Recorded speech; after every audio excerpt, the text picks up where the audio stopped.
Hello guys! Welcome back po sa ating channel guys, Experience Butcher Service. So andito ako ngayon guys sa loob ng Toyota Yaris 2012 model.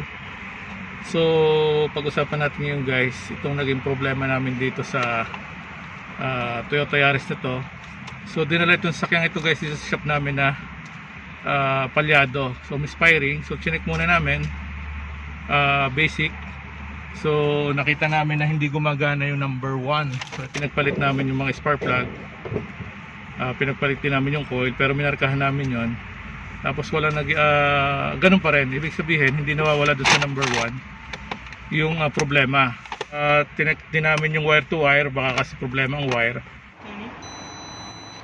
So ito guys yung aming actual na pag-check dito sa sakyang ito. Bali tinanggal muna namin dito yung kanyang computer box. Tapos iniisa-isa namin yung wire ng yung pin connector papunta dun sa computer box. Tapos dito naman sa kanyang coil, sa kanyang wire. So ito makikita natin dito. So iniisa-isa namin to rito sa pamagitan ng tester, continuity test. Actually ang problema ng sakyang ito guys, walang binibigay na kuryente dito sa number 1. So which is ito yung pinanggagalingan ng kanyang misfiring. So pinagdudahan namin dito, una yung coil. So pinagpalit namin, tapos ganun pa rin. So nag-proceed na kami rito sa pag-check ng wire to wire. So iniisa-isa namin yung mga connector pin. Ito makikita natin dito, ito yung mga connector pin niya. Ito yung papunta doon sa kanyang computer box or sa PCM. So wala naman kaming nakita dito guys na problema sa kanyang wire, buo naman.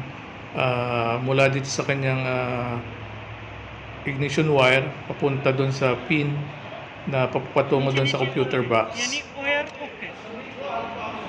So pinagdudahan na namin dito yung kanyang computer box. Ito yung kanyang computer box, nilinisan din muna namin ito. Hinanginan, inisprayan muna namin ng contact cleaner tapos hinanginan. Tapos ibinalik din namin ito after naming malinisan. Bali, dinoble check din namin dito yung kanyang mga fuse and relays. So wala rin kami nakitang problema dito. So yung naging hatol na namin dito, yung final findings namin dito ay yung computer box na may problema. So bali, na-advise namin yung may-ari na humanap muna ng second hand na computer box. So naging diagnose namin dito guys ay palit ng computer box. So dinala ito sa Toyota, sa agency. So yun din yung naging findings nila. So pinalitan na nila ng bagong computer box nga. So ganun lang guys, ano. So see you on my next vlog. So paano po guys, hanggang dito lang muna ulit. Sana po meron kayong napulot na konting idea dito sa ating video ngayong araw.